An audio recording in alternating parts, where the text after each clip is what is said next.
믿는 자와 믿지 않는 자 모두에게 쓸모있는 차트, 보면 재밌고 알아두면 신앙생활에도 도움이 되는 세상 정보들을 총망라한 차트가 여기 있습니다. 성경, 문화, 인물, 민감한 사회 이슈까지 세상의 모든 주제를 차트로 이야기해 봅니다. 고품격 크리스천 차트 토크쇼 차톡 지금 시작합니다. 자, 여러분 안녕하세요. 고품격 정보와 재미를 담은 크리스천 차트 토크쇼 차톡 진행을 맡은 아나운서 나경철입니다. 안녕하세요. 반갑습니다. 김근영 목사입니다. 자, 오늘도 제가 목사님께 궁금한 게 하나 있는데 살짝 사적인 질문인데 제가 해도 되겠습니까? 그럼요. 제가 답해 드릴 수 있는 것은 아주 기쁨으로 말씀해 드리겠습니다. 알겠습니다. 자, 목사님께서도 이제 가정이 있으신데 내가 살면서 결혼 참 잘했다 이런 생각이 들었던 순간 혹시 언제신가요? 이걸 물어보시려고 하셨군요. 그럼요. 네.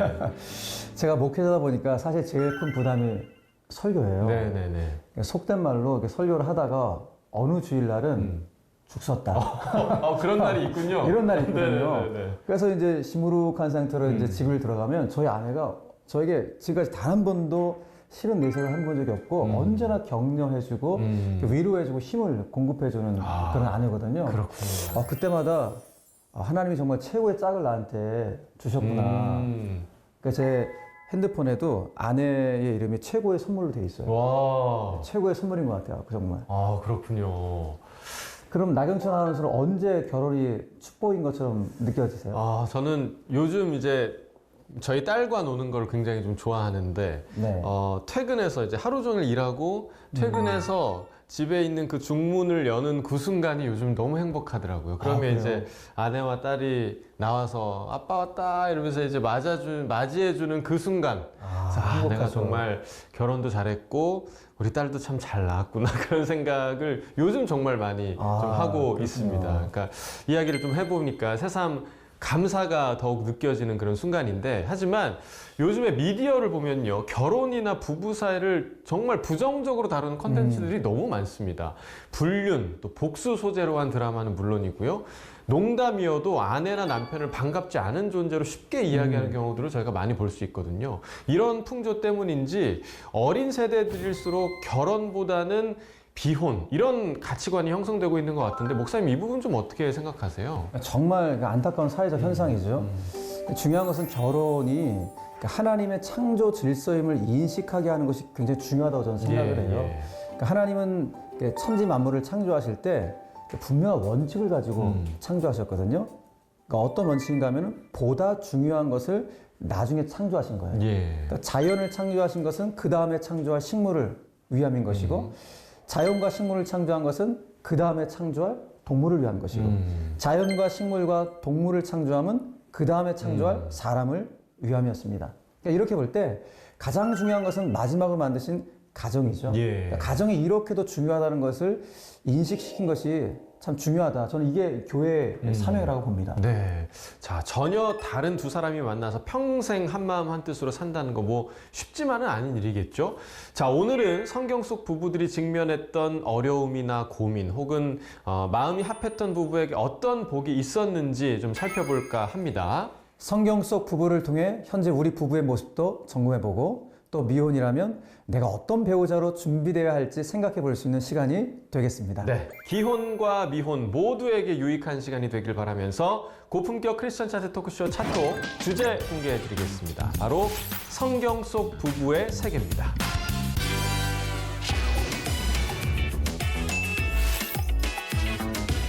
성경 속 부부의 세계 첫 번째로 만나볼 부부, 바로 아브라함과 사라입니다.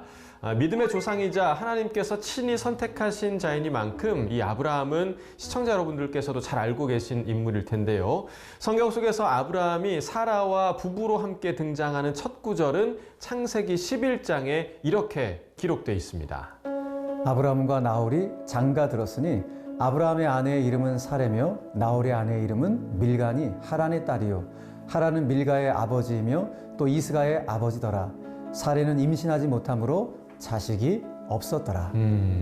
자, 요즘도 뭐 사실 난임 불임 굉장히 좀 많습니다. 젊은 부부들 사이에서. 아브라함 시대에 자식이 없다라는 거는 또 어떤 의미였을까요? 이 고대 사회에서는요, 자식, 이코르 축복이라는 이런 사회적 인식이 팽배해 있었습니다. 예. 그렇게 자식이 없다는 것은 저주를 받았다라는 의미로 받아들여졌습니다. 저주라고까지 받아들여졌네요. 자, 구약 시대에 아이를 낳지 못하는 아내, 사례의 마음은 그야말로 불안 그 자체였을 것 같은데 이 두 부부가 직면한 문제는 이뿐만이 아니었습니다. 아브라함이 나이 75세에 하나님의 명령을 따라 고향 갈대아 우르를 떠나 가나안이라는 땅으로 향하게 됩니다.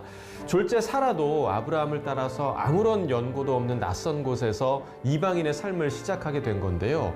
자, 목사님들도 사역을 하시다가 사역지가 바뀔 수 있잖아요. 그러면 네. 먼 거리까지 이동을 해야 되는 경우가 생기는데 목사님은 이런 경험 해보신 적 있으신가요? 있죠. 저도 제가 지금 섬기는 교회 이전에 제가 사역을 쭉 돌이켜 보니까 한 6교회 곳. 교회에서 예. 새로운 이제 사역을 시작했는데 새로운 사역지로 옮길 때마다 그 낯설음에 대한 어떤 두려움 물론 있고요. 그럼 또 반면에 보면은 또 새로운 사역지에서 어떤 분들을 만날 것인가에 대한 예. 또 하나님께서 어떤 일을 나를 통해서 하실 것에 대한 것인가에 대한 기대감, 설렘도 동시에 존재하는 것 같습니다. 네, 그러니까 저도 그 말씀을 해주시니까 저도 이제 방송하면서 지역에서 또 방송을 했던 그런 시절도 있었는데 그때 정말 무연고의 두려움 그 네. 감정이 다시 한번 좀 떠오르는 것 같은데 자, 사라는요 생각보다 아브라함의 결정에 굉장히 잘 따라준 아내처럼 보입니다. 남편을 따라 이동만 한 것이 아니라 옮겨간 지역에서 남편의 무리한 요구도 2번씩이나 들어주거든요. 자, 어떤 요구였는지는 성경에서 찾아볼 수 있습니다. 그가 애굽에 가까이 이르렀을 때에 그의 아내 사라에게 말하되 내가 알기에 그대는 아리따운 여인이라 애굽 사람이 그대를 볼 때에 이르기를 이는 그의 아내라 하여 나는 죽이고 그대는 살리리니 원하건대 그대는 나의 누이라 하라. 그러면 내가 그대로 말미암아 안전하고 내 목숨이 그대로 말미암아 보존되리라 하니라. 그러니까 이 부분을 좀 쉽게 말하자면 남편을 죽이고 아내를 뺏어가는 사람들이 있다는데 네. 어디 가서 내 아내라고 하지 마라, 동생이라고 해라 이런 요구를 한 거잖아요. 자, 이런 부탁을 해야 하는 아브라함도 좀 굉장히 어려웠을 것 같은데 이방인 신분에 경제적으로도 궁핍하고 또 가족들을 보호할 힘도 부족하고 인간적으로 외롭고 고통스럽지만 이때 왠지 좀 하나님을 깊이 만났을 것 같은데 아브라함은 좀 어땠을까요? 네, 현대적인 가정에서도 가끔 이게 비슷한 일들이 일어나요. 예. 맞벌이를 한다고 하더라도 남편들이 가장으로 갖는 책임감이 적지 않습니다. 그래서 부부 사이가 정말로 좋고 단단한지 아니면 모래 위에 쌓은 탑 같은지는 남편이 이런 실직이나 또는 사업에 어려움을 겪을 때 판가름 나지 않나 맞습니다. 그런 생각 해봅니다. 어려움을 겪을 때 서로 이제 힘을 합할 수 있는 그런 네. 순간이 오느냐 아니냐 이 문제인 것 같은데 자, 아내의 입장으로 다시 돌아가 보면요. 사라는 낯선 땅에 가는 것도 힘들고 또 먹고 사는 문제가 생긴 것도 힘든데 낯선 사람들 사이에서 남편이라는 보호막이 좀 없어지는 거잖아요. 네. 그래서 아내 입장에서는 선뜻 받아들이기 어려운 제안이었을 것 같은데 2번이나 또 비슷한 상황을 겪었다고요? 그렇습니다. 애굽 땅에서 한 번, 또 나중에 네게브 땅으로 이동했을 때도 똑같이 누이라고 하라는 아브라함의 부탁이 있었어요. 사라는 그걸 다 들어줍니다. 심지어 처음 애굽에서 누이라고 했을 때 바로 왕의 아내가 될 뻔한 위험을 겪어서 이게 얼마나 위험한 일인지 아는데도 그 부탁을 또 들어주게 됩니다. 야, 그리고 또 여종 하갈과의 관계를 봤을 때도 사라가 마냥 또 순하거나 아니면 끌려가는 성격의 인물 같아 보이진 않거든요. 사라가 어떤 마음으로 어떤 생각으로 남편의 말을 다 들어준 건지가 좀 궁금해요. 일단 기본적으로 남편에 대한 어떤 깊은 존중이 사라 가운데 있었던 것 같아요. 그러니까 무엇보다 남편을 만나 가정을 이루게 하신 하나님에 대한 신뢰가 있었기 때문에 아마도 이런 순종이 가능하지 않았을까 생각합니다. 예. 자, 이야기를 쭉 듣다 보니까 사라는 남편의 단점이나 위기에 있어서 그게 뭐 옳다 그르다 이렇게 판단한 게 아니라 정말 내 남편이니까 내가 존중해야지 인정해야지 하고 좀 따라준 사람이 아닐까 생각이 듭니다. 그랬기 때문에 아브라함이 결국 하나님께 선택받은 자로 일생을 부르심에 따라 충실하게 살 수 있지 않았을까요? 맞습니다. 베드로전서의 이 구절을 함께 보시면서 아브라함과 사라의 부부 사이가 우리에게 어떤 의미로 다가오는지 묵상을 한번 해보시기 바라겠습니다. 사라가 아브라함을 주라 칭하여 순종한 것 같이 너희는 선을 행하고 아무 두려운 일에도 놀라지 아니하면 그의 딸이 된 것이니라. 성경 속 부부의 세계, 남편을 있는 그대로 사랑한 아내 사라와 그의 남편 아브라함이었습니다.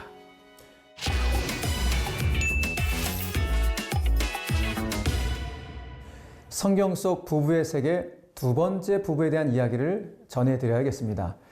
여기 한 남자가 있습니다. 이 남자는 출생부터 아주 특별합니다. 아버지가 무려 100살의 나이에 얻은 너무나 귀한 아들이자 하나님께서 주신 선물과도 같은 존재였습니다.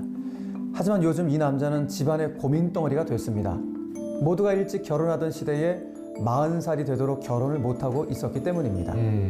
자, 뒤늦게 얻은 자식인데 또 뒤늦게 장가를 못 가고 있다. 요즘엔 사실 주위에서 좀 흔히 접할 수 있는 고민인 것 같습니다. 요즘도 그런데 신구약 시대에는 결혼이 더 중요하지 않았을까 생각이 드는데 단순히 자식이 결혼을 못해서 속상한 정도가 아니었을 것 같아요. 어떤가요? 맞습니다.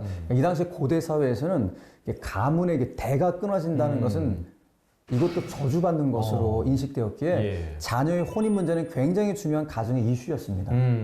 자, 결혼을 해야만 어엿한 성인이자 또 여러 권리를 얻을 수 있었던 시대에 늦게까지 결혼을 안 해서 마음 졸이게 한 이 남자, 대체 누군가요? 바로 아브라함의 아들 이삭입니다. 100세에 얻은 아들. 그 남자가 이삭이었습니다. 자, 이삭은 아브라함과 사라가 굉장히 오랫동안 기다려서 얻은 귀한 아들인데 요즘도 사실 흔히 부모들이 바라는 우리 사위는 이랬으면 좋겠다. 네. 며느리가 이랬으면 좋겠다. 이런 사위상 며느리상이 있는데 아브라함은 아들이 어떤 여자를 만나길 바라고 있었을까요? 성경을 보시면 아브라함은 늘 이삭의 배필, 아들의 배필이라고 해요. 며느리가 아니라 내 아들의 배필이라는 관점이 명확했어요. 예. 그리고 이를 찾기 위한 계획도 아주 확실했습니다. 그랬군요. 첫째로 아들의 배필을 찾을 사람을 준비했습니다. 집안의 소유를 모두 맡긴 가장 믿음직한 늙은 종에게 아들 이삭의 배필을 찾는 일을 위임했습니다. 둘째로 아브라함은 아들의 배필을 찾을 곳을 구체적으로 정하고 이를 종에게 당부했는데 창세기에 이렇게 기록되어 있습니다. 내가 너에게 하늘의 하나님, 땅의 하나님이신 여호와를 가리켜 맹세하게 하노니 너는 내가 거주하는 이 지방 가나안 족속의 딸 중에서 내 아들을 위하여 아내를 택하지 말고 내 고향 내 족속에게로 가서 내 아들 이삭을 위하여 아내를 택하라.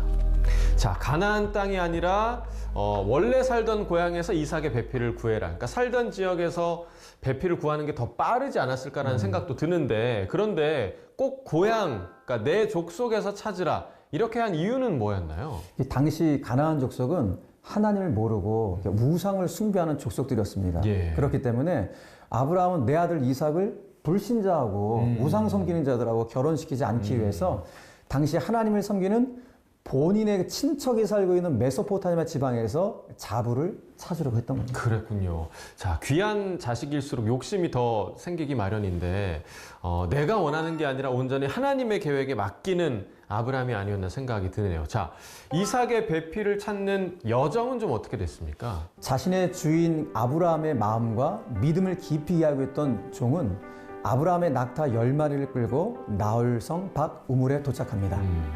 그리고 이렇게 말하는데요. 내가 우물 곁에 서 있다가 한 소녀에게 이르기를 청하건대 너는 물동이를 기울여 나로 마시게 하라 하리니 그의 대답이 마시라 내가 당신의 낙타에게도 마시게 하리라 하면 그는 주께서 주의 종 이삭을 위하여 정하신 자라 이로 말미암아 주께서 내 주인에게 은혜 베푸심을 내가 알겠나이다. 자, 우물에서 마실 물을 달라고 했을 때 내 낙타에게도 물을 주는 소녀가 있다면 그 소녀를 하나님께서 정하신 이삭의 배필인 줄로 알겠다. 주인인 아브라함의 믿음을 따라서 예비하신 일을 알아볼 수 있겠다는 그런 확신 같은데 낙타에게도 물을 주는 착한 소녀를 만난 걸까요? 그래서 그 말을 마치기도 전에 네. 한 소녀가 물동이를 메고 우물가로 나옵니다. 타이밍이 그래서 엄청나네요. 절묘한 타이밍이죠. 네. 그래서 종이 물을 마시게 해달라고 요청하는데요. 그때 소녀가 이렇게 행동합니다. 그가 이르되 내 주여 마시소서 하며 급히 그 물동이를 손에 내려 마시게 하고 마시게 하기를 다하고 이르되 당신의 낙타를 위하여서도 물을 길어 그것들도 배불리 마시게 하리이다 하고 급히 물동에 물을 구유에 붓고 다시 기르려고 우물로 달려가서 모든 낙타를 위하여 깃는지라. 야, 정말 기가 막힌 타이밍에 기가 막힌 행동입니다. 맞습니다. 그러니까 드디어 이삭의 배필이 될 만한 소녀를 만나게 된 건데 아브라함의 전권을 받은 종은 하나님의 뜻인 것을 알았겠지만 그 해당되는 그 소녀 그리고 그 가족들은 어땠을까요? 네, 이 소녀는 아브라함의 동생 나홀이 밀가에게서 얻은 아들 부두엘의 딸 리브가였습니다. 그러니까 이삭과는 친척 관계인 셈인데 당시에는요 이 친척 간 결혼이 흔했던 시대입니다. 그렇군요. 이삭의 배필로 리브가를 이야기하는 이 종의 요청에 리브가와 가족들의 대답은 성경에 자, 이렇게 기록이 되어 있는데요. 예. 리브가의 오라버니와 그의 어머니가 이르되 이 아이로 하여금 며칠 또는 열흘을 우리와 함께 머물게 하라. 그 후에 그가 갈 것이니라. 그 사람이 그들에게 이르되 나를 만류하지 마소서. 여호와께서 내게 형통한 길을 주셨으니 나를 보내어 내 주인에게로 돌아가게 하소서. 아무도 반대가 없었어요. 야. 가족들은 다 오케이. 대신 며칠 지내다가 보내겠다 했는데 리브가는 여기서 한술 더 떠갖고 저 바로 가겠습니다. 지금 라고 한 당장? 거예요. 예. 그렇게 리브가는 이삭에게로 가서 둘은 합하여 부부가 됩니다. 야, 결혼인데 정말 뭐랄까요? 요즘 말로 속전속결이네요, 정말. 네. 신기한 게 이 결혼에서 사실 당사자들이 뭐 한 건 없거든요. 그러니까 요즘은 결혼도 아니고 가벼운 소개팅을 해도 서로 이제 사진 어때, 뭐 얼굴이 어때, 그렇죠. 뭐 직업이 뭐야 이런 이것저것 뭐 따져서 한번 만나볼지 말지 결정하기도 하는데 그런 여러 단계가 없었다는 게 굉장히 좀 신기합니다. 자, 이삭과 리브가의 결혼 과정에서 현대 미혼 청년들이나 또 자식을 결혼시키고 싶은 부모님들이 유념할 만한 가장 큰 의미는 좀 어디에 있을까요?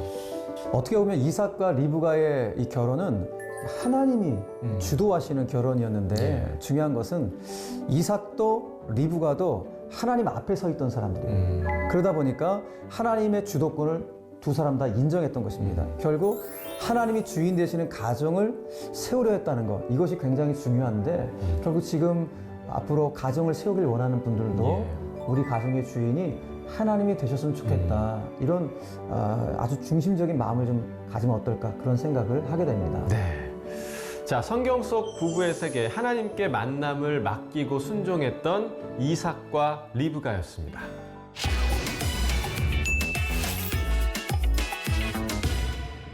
성경 속 부부의 세계 마지막 부부 이야기가 여러분들을 기다리고 있습니다.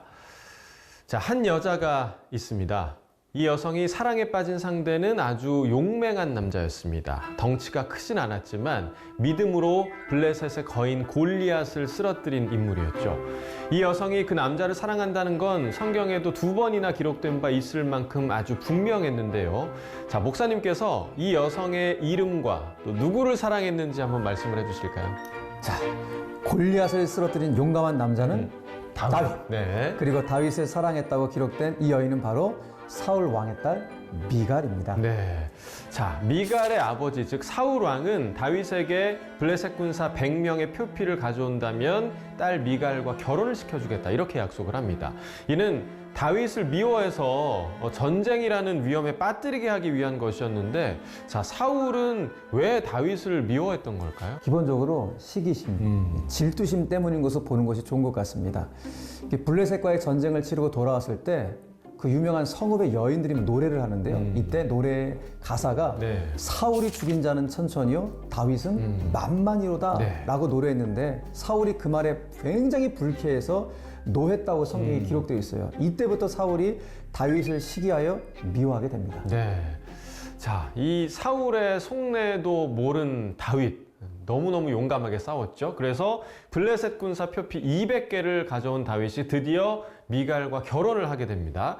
하지만 결혼한 지 얼마 되지 않아서 위기를 맞이하게 되죠. 자, 사울 왕이 전령을 보내서 다윗을 죽이려 한 건데요. 이때의 장면이 성경에 잘 기록되어 있습니다. 사울이 전령들을 다윗의 집에 보내어 그를 지키다가 아침에 그를 죽이게 하려 한지라. 다윗의 아내 미갈이 다윗에게 말하여 이르되 당신이 이 밤에 당신의 생명을 구하지 아니하면 내일에는 죽임을 당하리라 하고 미갈이 다윗을 창에서 달아 내리매 그가 피하여 도망하니라. 야, 자, 미갈이 그러니까 좀 기지를 발휘해서 다윗이 살아서 도망갈 수 있게 도운 거죠. 자, 하지만 그 이후에 사울왕은 미갈을 갈림에 사는 라이스의 아들 발디와 다시 결혼을 시키고 맙니다. 그리고 몇 년이 지나서 사울 왕과 세 아들은 죽고 이스라엘의 왕이 된 다윗. 이 다윗은 발디의 아내로 살던 미갈을 다시 데려오게 되는데요. 자, 둘 사이는 변함없이 좋았던 걸까요? 애석하게도 그렇진 않았던 것 같습니다. 미갈은 그 다음에 만난 발디와도 비교적 정다운 결혼 생활을 한 것으로 보이거든요. 예. 다윗에겐 또 그 사이에 아비가일과 같은 여러 아내들이 생긴 상태였고요. 거기에 더해 다윗과 사울왕의 관계도 있었기에 서로를 보는 마음이 편치 않았으리라 생각이 됩니다. 그렇군요. 상대를 위해 용감한 싸움도 또 아버지를 거스르는 행동도 불사했던 다윗과 미갈. 하지만 이 둘은 이전과 같지 않았습니다. 다윗이 블레셋을 쳐서 이긴 뒤에 하나님의 궤를 아비나답의 집에서 다윗성으로 옮겨옵니다. 그리고 다윗은 너무나 기쁜 마음에 춤을 추는데요. 그날 저녁 미갈과 다윗은 말다툼을 벌이게 됩니다. 그들이 서로에게 어떤 말을 했는지 성경에 기록되어 있는데요. 사울의 딸 미갈이 나와서 다윗을 맞으며 이르되 이스라엘 왕이 오늘 어떻게 영화로우신지 방탕한 자가 염치 없이 자기의 몸을 드러내는 것처럼 오늘 그의 신복의 계집종의 눈앞에서 몸을 드러내셨도다 하니 다윗이 미갈에게 이르되 이는 여호와 앞에서 한 것이니라. 그가 내 아버지와 그의 온 집을 버리시고 나를 택하사 나를 여호와의 백성 이스라엘의 주권자로 삼으셨으니 내가 여호와 앞에서 뛰놀리라.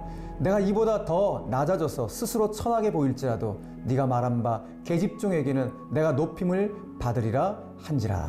자, 이 부분을 좀 요약을 하자면 미갈은 다윗에게 이제 왕이 어떻게 부끄러운 줄도 모르고 속살을 보이며 춤을 추냐 이렇게 얘기를 한 거고, 다윗은 그런 미갈에게 나는 하나님 앞에서 춤을 춘 거다. 하나님께서 당신의 아버지를 버리신 대신에 나를 왕으로 세운 분이다. 이렇게 되받아쳤다, 이런 내용이잖아요. 네, 맞습니다. 그러니까 서로에게 말로 엄청나게 상처를 준 케이스라고 볼 수 있습니다. 네. 결국 미갈은 끝까지 자식이 없었다고 기록되어 있거든요. 예. 배우자를 향한 마음이 예전과 다를 수도 있고 미울 수도 있습니다. 그런데 그때마다 그 마음을 말로서 다 표현하고자 한다면 결국 다윗과 미갈처럼 무늬만 껍데기만 부부인 사이로 남게 되는 게 아닐까 싶습니다. 네. 그러니까 말을 조금 아껴라 라는 부분도 사실 부부 사이에 좀 필요한 것 같은데, 네. 말이라는 게 그래서 이제 부부 사이에 더없이 좀 중요한 요소가 아닐까 그렇게 생각이 됩니다. 그런데 여기서 한 가지 좀 인간적으로 궁금한 게 하나 있는데, 남편이나 뭐 아내 때문에 가끔 이제 화가 날 때도 있을 수 있잖아요. 네. 싸움을 현명하게 좀 피할 수 있는 방법, 어떤 방법이 좀 있을까요? 그걸 알면 참 좋을 것 같은데요. 네. 그러니까 목사들도 아내하고 싸움을 할 것 같으세요? 안 할 것 같으세요? 안 할 것 같다가 정답이겠지만 할 것 같아요. 맞아요. 다 인간이다 네, 보니까 다툼이 생길 수밖에 없죠.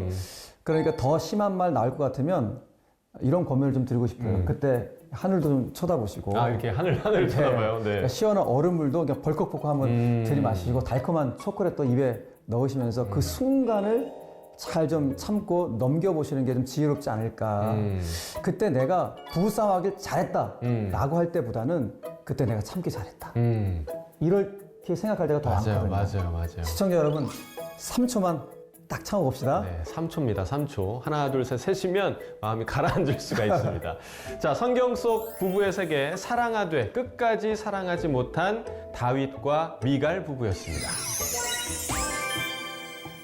자, 세상의 모든 주제를 차트로 이야기해보는 고품격 크리스천 차트 토크쇼 차톡. 오늘은 성경 속 각양각색의 부부 이야기를 살펴봤는데요.